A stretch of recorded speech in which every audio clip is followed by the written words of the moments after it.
Τα λουτρά ποταμιάς βρίσκονται κοντά στη λίμνη Βιστονίδα, το Πόρτο Λάγος και τον αρχαιολογικό χώρο των αρχαίων Αυδείρων.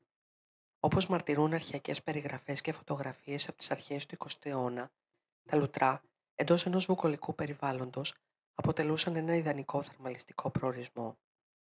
Η πρόσβαση σήμερα είναι εύκολη, αλλά η πρώτη εικόνα είναι αποκαρδιωτική.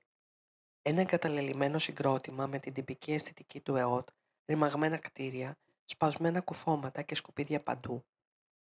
Περπατώντας στο χώρο, αναρωτηθήκαμε πώς λειτουργούσε άλλοτε αυτό το συγκρότημα, όταν φιλοξενούσε πολυάριθμους επισκέπτες και προσέφερε στέγαση, εστίαση, φυσιοθεραπεία.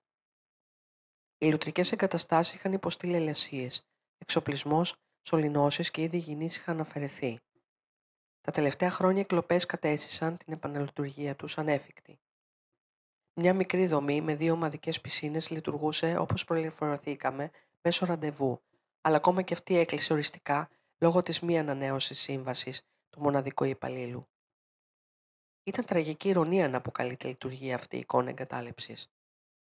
Τα μικρά κτίρια ήταν τόσο πρόχειρα και παρατημένα, που σε προσκαλούσαν άλλοτε να γελάσεις από την αντίφαση και άλλοτε να θλίβεσαι για την κατάντια του τόπου και τη χαμένη δυναμική των λουτρών.